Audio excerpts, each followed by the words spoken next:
Hello everyone, welcome back. मैं हूं गौरव काबरा और एक बार फिर से आप सबका बहुत बहुत स्वागत है हमारे CFA लेवल 1 के समरी वीडियो में। आज हम लोग जिस टॉपिक को कवर करने जा रहे हैं वो है monetary and fiscal policy from economics.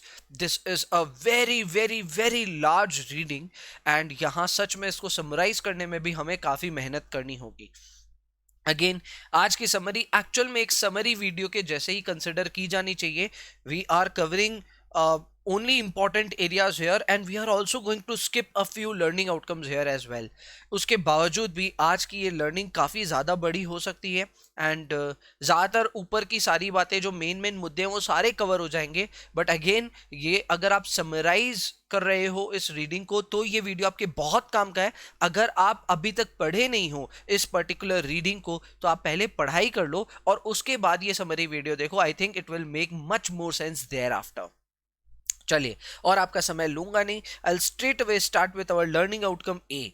Learning outcome A में सबसे पहले आपके सामने बात रखी गई है कि फिस्कल पॉलिसी और मॉनेटरी पॉलिसी में अंतर क्या है, दोनों में डिफरेंस क्या है। तो देखो, बहुत सिंपल शब्दों में बताऊं तो fiscal policy is what the government does in India and monetary policy is what RBI does in India. देखो, ये दोनों का बहुत इंपॉर्टेंट रोल होता है अपनी इकोनॉमी को स्टेबलाइज करने में। एग्जाम्पल देता हूं, अभी कोविड-19 की वजह से हमारी इकोनॉमी बहुत ज्यादा स्लो हो गई है and not just Indian economy but all the economies through out the world.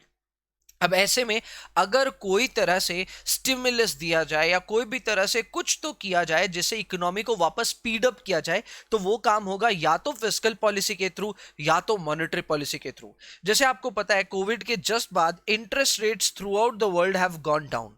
In fact कई देशों में नेगेटिव या फिर जीरो रेट भी चल रही है। इंडिया में भी इंटरेस्ट रेट्स ऑल टाइम लो के आसपास में है। सो ये इंटरेस्ट रेट का कम होना, इससे क्या होगा, इससे ओवरऑल मनी सप्लाई बढ़ेगा, लोगों के हाथ में पैसा आएगा और उस पैसे से लिक्विडिटी की वजह से मार्केट में वापस तेजी आ जाएगी।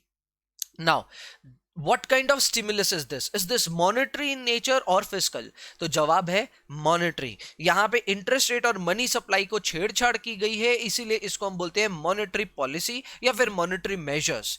वहीं पे अगर गवर्नमेंट डिसाइड करे कि चलो हम कॉर्पोरेट और इनकम टैक्सेस को इस बार वेव ऑफ कर देंगे या फिर कम कर देंगे। सपोज करो government comes up with a proposal in the budget कि जो कॉर्पोरेट टैक्सेस है जो ऑलरेडी काफी कम है उसको 20% कर देंगे, यानी और फर्दर रिड्यूस कर देंगे। Earlier it use to be 30%, उसके बाद और कम होके शायद 22-23% अभी कुछ हुआ।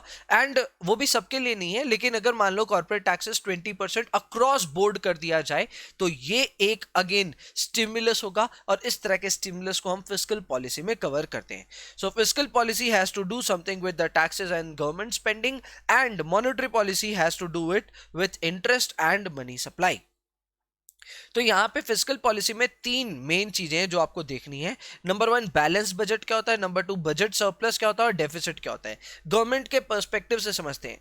अगर गवर्नमेंट का बजट बैलेंस है, इसका मतलब गवर्नमेंट जितना टैक्स कलेक्शन कर रही है उतने ही खर्चे कर रही है, यानी कि taxes is equal to government spending. अगर सरप्लस है, इसका मतलब गवर्नमेंट के टैक्सेस कलेक्शन ज्यादा है एंड गवर्नमेंट खर्चे कम कर रही है। वहीं पे अगर डेफिसिट हो तो टैक्सेस कम है, खर्चे ज्यादा है।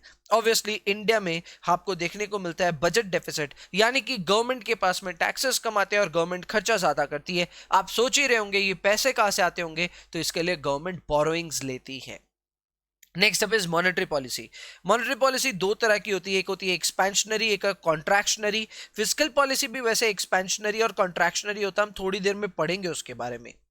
Expansionary monetary policy is a situation where money supply has been increased. Now, the only possible way of increasing money supply is by decreasing interest rates. अगर हम interest rates को कम कर दें तो इसकी वजह से मनी सप्लाई बढ़ती है। ओवरऑल जो लोन्स इशू होते हैं आपकी इकोनॉमी में उसे क्रेडिट्स कहते हैं, सो क्रेडिट्स भी बढ़ते हैं and because of that economic activity will also increase. Similarly contractionary में उल्टा हो जाएगा, interest rate is going to go up, money supply is going to come down and credits will also come down, resultingly economy थोड़ी सी slow हो जाएगी। So these are two measures monetary policy में, expansionary and contractionary. Let's move ahead. Next up is learning outcome B, where we are going to talk about primary functions of money. Primary functions of money के नाम पे देखिए 3 functions है जो आपको याद रखने ही चाहिए। Number 1, money is used as a medium of exchange, आपको किसी भी चीज की लेवा बेची करनी है पैसे दे करके कर सकते हैं। नंबर 2, यूनिट ऑफ अकाउंट, आप हर चीज को तोल सकते हैं मॉनेटरी वैल्यू में, यानी कि कोई भी चीज को आप पूछ सकते हो भाई ये कितने रुपए का है। सो हर चीज की अगर अकाउंटिंग हम करें तो एक सिंगुलर यूनिट से कर सकते हैं, which is money. And third, store of value, you can store money for further consumption or future consumption, so वो भी पॉसिबल है। ये 3 ही प्राइमरी फंक्शंस ऑफ मनी है, प्लीज याद रखिएगा इसको। They may ask you which of the following is the primary function of money. इसके अलावा we have narrow money and broad money के कॉन्सेप्ट्स। नैरो मनी प्लीज याद रखिएगा दैट जो लोकल करेंसी होती है वो आपकी होती है नैरो मनी, उसमें नोट्स एंड कॉइन्स दोनों आ जाते हैं। इसके अलावा अगर आप चेकेबल बैंक डिपॉजिट्स को इसमें ऐड कर देते हैं तो ये नैरो मनी का डेफिनेशन है। ब्रॉड मनी में नैरो में आप लिक्विड एसेट्स को भी अगर जोड़ दो तो वो ब्रॉड मनी हो जाता है। Next up is learning outcome C. We are talking about required reserve ratio, जिसको इंडिया में CRR भी कहते हैं। सो बेसिकली जितनी भी बैंक्स होती हैं वो जितने भी टोटल डिपॉजिट्स लेते हैं उन डिपॉजिट्स का कुछ परसेंट उनको जमा करना पड़ता है RBI के पास। It may be up to 20%।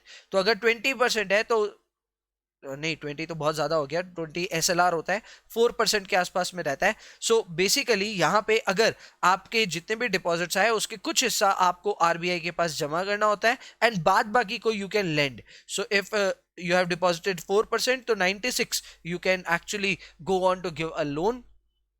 तो इस तरह से आपकी रिक्वायर्ड रिजर्व रेशियो आती है। इसका फॉर्मूला बहुत सिंपल है, आपका required reserve on the top, आपका total deposit in the bottom, and then you can obviously calculate the percentage here. वहीं पे अगर हम मनी मल्टीप्लायर की बात करें तो वो कैलकुलेशन के लिए आता है 1 by required reserve ratio. So supposedly if the required reserve ratio is 10%, then money multiplier will be 1 by 10%, that will be equal to 10 times। Clear है? So that is how we calculate required reserve ratio. Important concept है ये सारे। Learning outcome D में आते हैं, extremely important learning outcome. Number 1, we are talking about the quantity theory of money. इसका जो equation है वो है MV is equal to PY, where M is equal to money supply, P is price level, V is velocity and Y is real output. इस equation में basically V और Y को हम कांस्टेंट अज्यूम करते हैं because these are those economic variables which will not change in a short period of time. So V and Y are going to be constant. अगर V और Y constant होगा तो हम लोग एक conclusion draw कर सकते हैं that the main determinant of price level is money supply. इसका मतलब जो M है वो P को ड्राइव करता है। अगर M की क्वांटिटी बढ़ेगी तो P बढ़ेगा और M की क्वांटिटी घटेगी तो P घटेगा। अब इसको आप कोविड के सर्कमस्टेंस में जरूर एनालाइज कर सकते हैं। कोविड के सिनेरियो में मार्केट में लिक्विडिटी बहुत ज्यादा है, यानी कि money supply is very high. Because of money supply everybody is predicting कि इन्फ्लेशन आएगा हर कंट्री में, जहां जहां बहुत ज्यादा लिक्विडिटी है वहां इन्फ्लेशन आएगा। So price level is determined by the money supply. If money supply is increasing, price level will also increase. So this is what the quantity theory of money teaches you.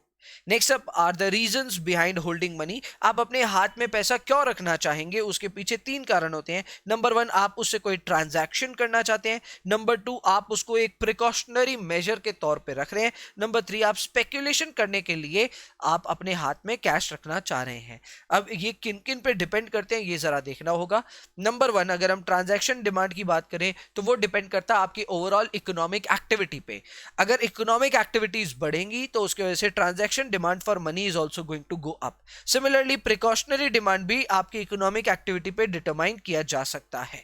But वहीं पे अगर हम speculative demand की बात करें, so this actually depends on the expected return on investments. अगर expected return on investments बढ़ेगा, सो ज्यादातर पैसा ऑलरेडी आपकी इन्वेस्टमेंट्स में पार्क कर दिया गया है। दैट मीन्स आपकी स्पेक्युलेटिव डिमांड कम हो जाएगी, you will hold lesser cash. वहीं पे अगर मार्केट में रिस्क काफी ज्यादा है एंड यू थिंक कि मार्केट में इन्वेस्ट करने से काफी रिस्की हो जाएगा, you will actually hold cash in your hand rather than investing, and that is why speculative demand is going to go up. बोलो कैसा रहा? ये है situations on all the types of demand. चलिए आगे बढ़ते हैं। Next up is learning outcome E. We are learning about 2 equations related to Fisher effect. Fisher effect के हिसाब से आपका जो rate of return nominal rate of return है that is equal to real rate of return plus expected inflation, this is not actual inflation, ध्यान दीजिएगा। और इसी को अगर हम फर्दर डेवलप कर लें तो हम लोग इस इक्वेशन को बना सकते हैं nominal rate is equal to real rate plus expected inflation plus risk premium for uncertainty as well.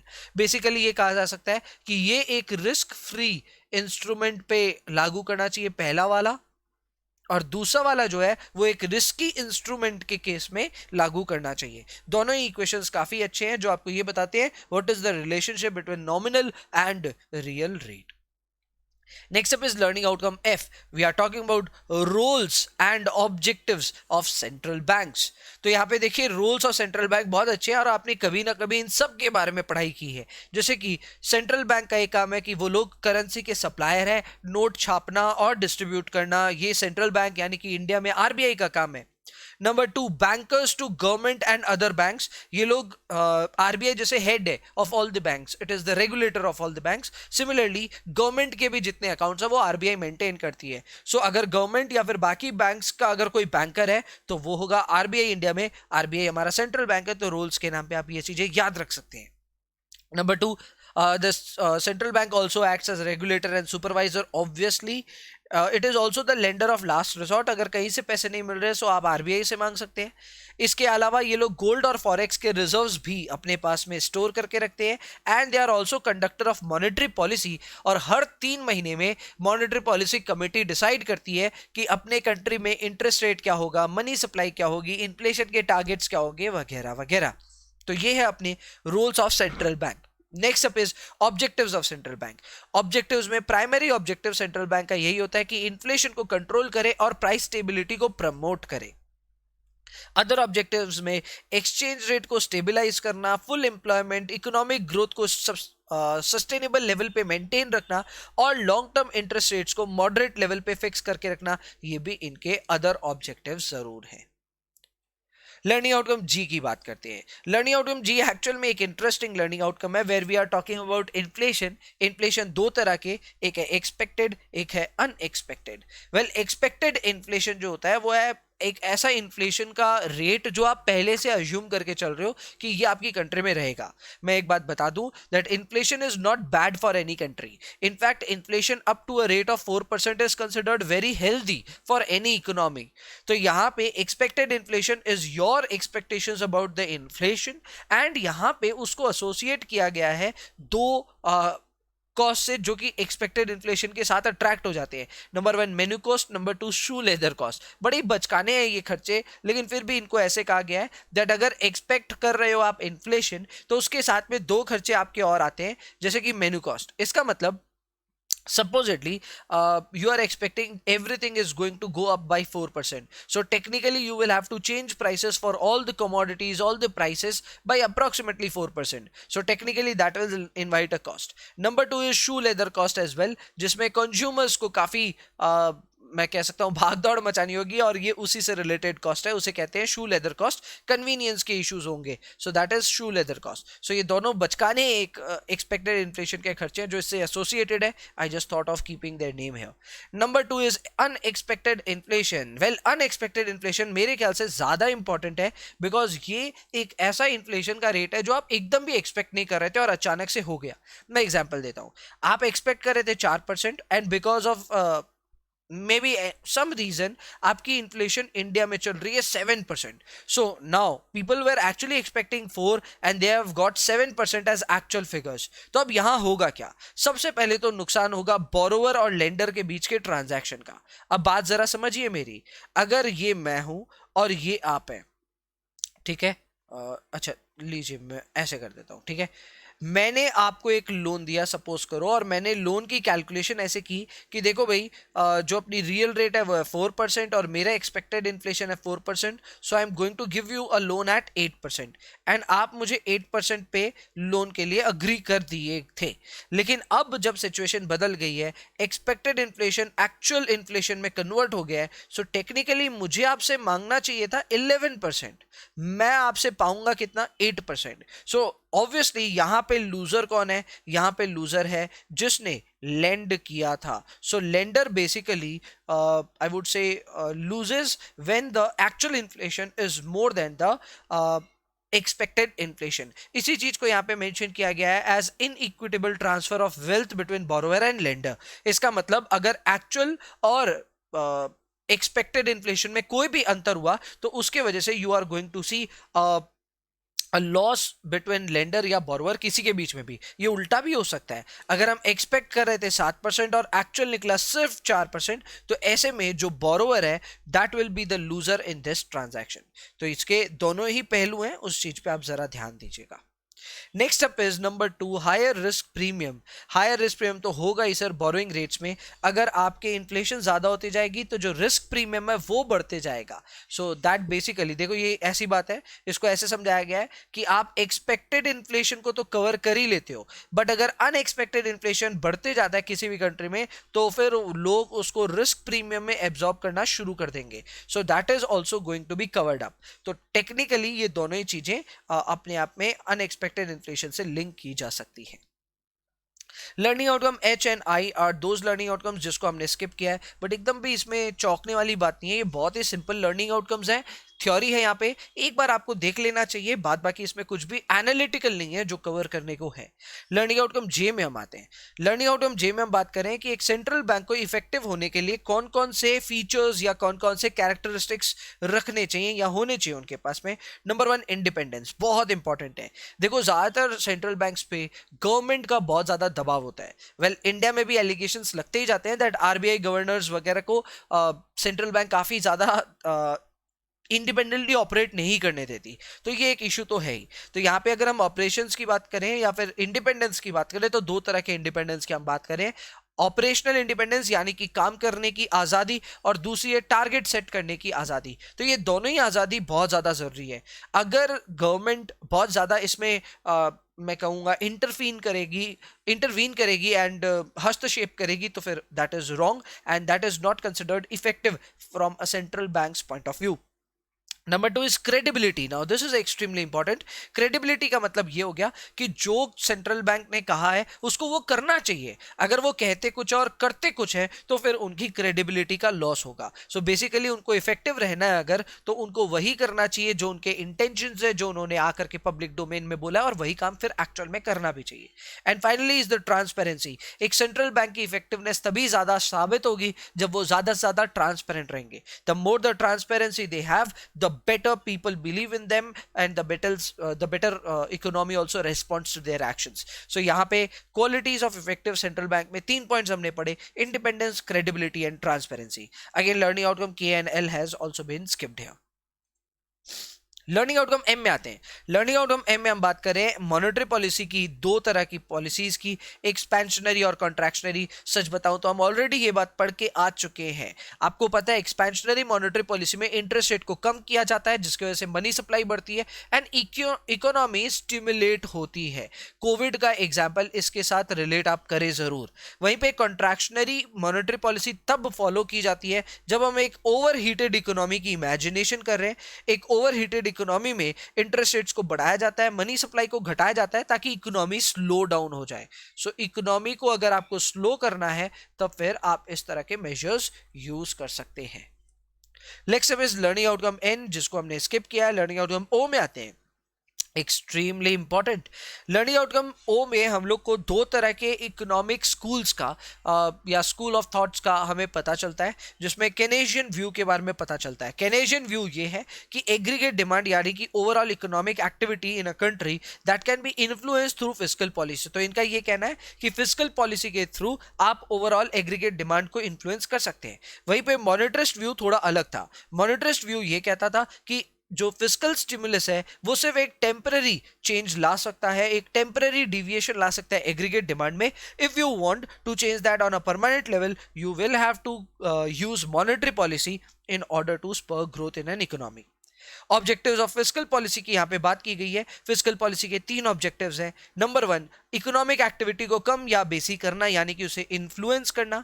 Wealth and income को रीडिस्ट्रीब्यूट करना यानी कि अमीरों पे ज्यादा टैक्स लगाना, सरचार्ज लगाना और गरीबों का टैक्स माफ कर देना। ये इंडिया में भी होता है। आपको पता है 5 लाख के नीचे अर्न करने वालों को टैक्स नहीं देना होता है और 1 करोड़ के ऊपर आई थिंक सरचार्जेस भी हैं। सो ऐसे में you can see that the wealthy people have to pay more taxes and the poor or the inferior, I would say inferior भी नहीं बोलना चाहिए, but poorer class is paying lesser taxes. This is redistribution of wealth and income. ये भी fiscal policy के through ही होता है. And finally allocating resources to agents and sectors, ये भी आप budget में देखने को आपको मिलता है. This is also the objective of fiscal policy. Next up is learning outcome P. In learning outcome P, we are talking about the spending tools, revenue tools, desirable attributes of tax policy and also fiscal multiplier. सबसे पहले spending tools की बात करते हैं. Spending tools के नाम पे government तीन तरह से खर्चे करती है. नंबर वन, ट्रांसफर पेमेंट, जिसमें पेंशंस वगैरह आ जाती है. ये वो पेमेंट्स है जिसके रेसिप्रोकलनेस में गवर्नमेंट को कुछ नहीं मिलता.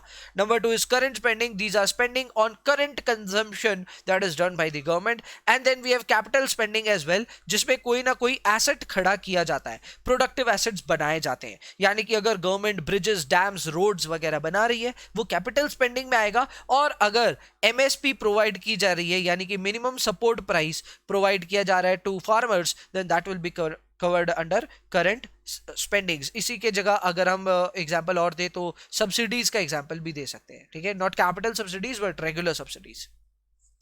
रेवेन्यू टूल्स, गवर्नमेंट पैसे कहां से लाएगी? वेल, गवर्नमेंट के पास दो ही तरह से पैसे आते हैं. एक है डायरेक्ट टैक्सेस, एक है इनडायरेक्ट टैक्सेस. इंडिया में अगर इन टैक्सेस का मैं नाम लूं तो income taxes are direct taxes and GST is indirect tax. Desirable attributes of tax policy. Well, tax policy के डिजायरेबल एट्रीब्यूट्स टोटल 4 है. Simplicity, efficiency, fairness and sufficiency. ठीक है, फिर से रिपीट कर देता हूं. सिंप्लिसिटी यानी कि टैक्सेस जो होने चाहिए वो सिंपल होने चाहिए. इफेक्टिव होने चाहिए, इफेक्टिव इन द सेंस जो गवर्नमेंट डिजायर कर रही है वो हो भी जाए. दूसरा, कॉस्ट बेनिफिट भी बेटर है. ठीक है. एंड तीसरा, इसके वजह से किसी का भी मनोबल नहीं खराब होना चाहिए. बेसिकली अगर आप बहुत ज्यादा टैक्सेस बढ़ा देंगे, सीधी सी बात, अगर इंडिया में टैक्स 80% हो जाए तो भाई अधिकतर लोग यही सोचेंगे छोड़ो यार, फिर काम करके क्या मतलब है अगर हम गवर्नमेंट को 80% दे रहे हैं तो. सो इस तरह के टैक्सेस कभी नहीं डिजाइन करने चाहिए जिससे एफिशिएंसी डिस्टर्ब हो किसी भी कंट्री में. Next up is fairness. Fairness का मतलब यह है कि सब पे बराबर लगे तो ही वो टैक्स पॉलिसी अच्छी है. एंड फाइनली सफिशिएंसी, गवर्नमेंट का काम हो जाना चाहिए, पैसे जितने चाहिए उतने आ जाने चाहिए, तभी जाकर के वो सफिशिएंट है. Then we have fiscal multiplier. Fiscal multiplier में डेफिनेटली ये वाली आपको कंडीशन याद रखनी चाहिए. ये फिस्कल मल्टीप्लायर आपको ये कहता है कि गवर्नमेंट को कितना खर्चा करना पड़ेगा to bring up a movement in the economics scenario. तो ये भी एक इंटरेस्टिंग थ्योरी है. मैं सिर्फ आपके सामने फॉर्मूला लेकर के आया हूं. Remember the formula. Learning outcome Q. Learning outcome Q में हम फिस्कल डेफिसिट की बुराई और अच्छाई के बारे में बात करेंगे. सबसे पहले बात करेंगे कि फिस्कल डेफिसिट होना क्यों बुरा है. तो देखो, फिस्कल डेफिसिट होना इसलिए बुरा है क्योंकि फिस्कल डेफिसिट का मतलब ये हो गया कि गवर्नमेंट फिलहाल खर्चे ज्यादा कर रही है और गवर्नमेंट के पास में टैक्स कलेक्शन कम है. इसका मतलब फ्यूचर में गवर्नमेंट भरपाई जरूर करेगी और फ्यूचर में जाकर के टैक्सेस बढ़ने वाले हैं. And that is why fiscal deficit is a concern for anybody. इसके अलावा fiscal deficit can also account for higher inflation in the future. अगर गवर्नमेंट डिफॉल्ट हो गया वगैरह वगैरह कुछ हो गया तब तो भैया हायर इन्फ्लेशन छोड़ो, बहुत कुछ हो जाएगा. So that is also being feared of. इसलिए फिस्कल डेफिसिट को लेकर के ये भी एक कंसर्न है. थर्ड कंसर्न है crowding out effect. Well, crowding out effect is also dangerous where government is practicing a deficit. अब डेफिसिट के प्लानिंग की वजह से गवर्नमेंट को लोन्स लेने पड़ रहे हैं. सो अगर गवर्नमेंट ही लोन ले लेगी पहले तो फिर प्राइवेट सेक्टर के लिए लोन्स बचेंगे ही नहीं. इसी को हम कहते हैं crowding out effect. Basically banking system में से जो मैक्सिमम लोन्स है वो गवर्नमेंट ने ही ले लिए हैं, सो बाद बाकियों के लिए बच नहीं रहे हैं. So this is known as crowding out effect. This is why fiscal policy is a concern. लेकिन वहीं पे फिस्कल पॉलिसी कंसर्न नहीं बताते हुए भी काफी सारे पॉइंट्स यहाँ पे लिखे गए हैं. जैसे कि नंबर 1 पॉइंट ये बताया कि फिस्कल डेफिसिट कोई कंसर्न नहीं है क्योंकि आफ्टर ऑल ये पैसा जाकर के किसी प्रोडक्टिव इन्वेस्टमेंट में लगता है. So as long as this investment is being done, this productive investment is being done, आपको फिस्कल पॉलिसी का कोई डर नहीं होना चाहिए. Number 2 is fiscal policy will also help bring up a tax reform in future. क्योंकि अगर एक गवर्नमेंट बहुत सालों से फिस्कल डेफिसिट पे ही चल रही है तो उनके पास में टैक्स रिफॉर्म से बेहतर और कोई अल्टरनेटिव नहीं होता. इंडिया में भी ये देखने को मिला है. जीएसटी वगैरह जो ये जितने भी नए टैक्सेस आए हैं ये सब एक्चुअली एक टैक्स रिफॉर्म का नतीजा है. We are also waiting for a tax reform in the direct taxes space. तो वो भी जब आएगा that will all because of this fiscal deficit pressure on the central government. Number third, Ricardian equivalence theory के हिसाब से ये भी माना जाता है कि फिस्कल डेफिसिट होने से जो ओवरऑल सेविंग्स है आपकी इकोनॉमी में वो बढ़ती है. That means if the government is spending more than what they are collecting, people are probably saving more than what they should. इसके वजह से the increase saving will offset the impact of fiscal deficit. That is also bringing up a reason कि आपको physical deficit को लेकर के ज्यादा concern नहीं होना चाहिए. And finally we are also seeing at the positive side of deficits. यहाँ पे ये बोला जा रहा है कि गवर्नमेंट डेफिसिट रखती है, ये बात सही है, लेकिन उसकी वजह से जीडीपी और एम्प्लॉयमेंट बढ़ बढ़ के आती है, and that is also concern very good. Learning outcome are, I think this is the last learning outcome. नहीं, बाकी अभी लर्निंग आउटकम आर में हम लोग बात करें about the limitations of fiscal policy.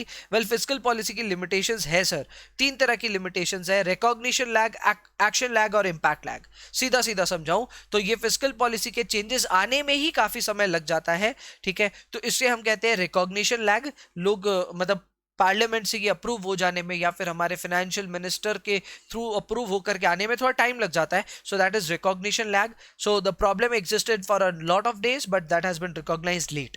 इसके अलावा रिकॉग्निशन हो भी जाता है तो भी उसका एक्शन लेने में बहुत टाइम लग जाता है. So that's action lag. And finally when the action is taken, उसका इंपैक्ट आपको इकोनॉमी में देखने में भी बहुत टाइम लग जाता है. That is known as impact lag. तो ये तीनों लैग्स को अगर हम साथ में देखें, that is bringing up the limitations of fiscal policy. Next up is hindrances in usefulness of fiscal policy. Well, बहुत सारी चीजें हैं इसमें: misreading economic statistics, crowding out effect, supply shortages, limits to deficits and multiple targets. ये सारे ऐसे points हैं जिसकी वजह से फिस्कल पॉलिसी की जो यूजफुलनेस है वो कम होती है. सीधी सी बात है, क्राउडिंग आउट इफेक्ट से जो गवर्नमेंट करना चाह रही है उसकी वजह से इकोनॉमी में उल्टे नेगेटिव रिजल्ट्स देखने को मिलते हैं. शॉर्टेजेस होने से गवर्नमेंट कुछ कर नहीं सकती. डेफिसिट्स भी कितना मेंटेन करेगी गवर्नमेंट, एंड ऑब्वियसली गवर्नमेंट के काफी सारे टारगेट्स होते हैं, हर टारगेट अचीव करना पॉसिबल नहीं है. So these are actually the hindrances in usefulness of fiscal policy. Finally, we have learning outcome T, where we are talking about the combined effect of fiscal policy and monetary policy. This is extremely important. आप ये चार points को जरूर से देखिएगा. हालांकि इन चारों points के ऊपर में basic idea already covered up है. मैं फिर आपको एक बेसिक आइडिया दे देता हूं. जब हम बात करते हैं एक्सपेंशनरी फिस्कल पॉलिसी की, तो उसका मतलब होता है कि गवर्नमेंट ने टैक्सेस कम कर दिए हैं और गवर्नमेंट स्पेंडिंग बढ़ा दी है. तो टैक्सेस का कम करना या गवर्नमेंट का स्पेंडिंग बढ़ाना, यानी कि ओवरऑल डेफिसिट का बढ़ाना. तो अगर गवर्नमेंट डेफिसिट बढ़ा रही है then that is known as expansionary fiscal policy. उल्टा होने पे कॉन्ट्रैक्शनरी फिस्कल पॉलिसी होगा. एंड आप ऑलरेडी एक्सपेंशनरी और कॉन्ट्रैक्शनरी मॉनेटरी पॉलिसी के बारे में पढ़ चुके हैं. जब इंटरेस्ट रेट्स कम हो, मनी सप्लाई ज्यादा हो, तो उसे हम कहते हैं एक्सपेंशनरी मॉनेटरी पॉलिसी. सो इन दोनों का कॉम्बाइंड इफेक्ट यहाँ पे लिखा हुआ है, एंड आई थिंक इससे और बेहतर आपको आपकी बुक्स में भी मिलेगा. आप वहां से पढ़े, यहां से सवाल भी अच्छे आते हैं. सो उस चीज का प्लीज ध्यान दें. सो that is it for the entire reading, and I hope आपका कम समय में सारा रीडिंग कवर कराने में मैं थोड़ा सा यहाँ पे एक वैल्यू ऐड करा पाया. अगर आपको ये वीडियो अच्छा लगा होगा तो लाइक शेयर कमेंट जरूर से करना, चैनल को सब्सक्राइब करना. एंड अगर आप कोई वीडियो कोर्स वगैरह ढूंढ रहे हैं अपने लेवल 1 के लिए, तो डिस्क्रिप्शन में आपको सारे लिंक्स मिल जाएंगे. इन व्हाट्सएप नंबर पे भी आप कम्युनिकेट कर सकते हो to know more about our video course. So that's it, अभी के लिए इतना ही, एंड मिलते हैं फिर अपने अगले वीडियो में. तब तक के लिए आप पढ़ाई करते रहें एंड समरी वीडियो जरूर देखें to scale up your preparations. That's it. I'll see you then. Bye bye.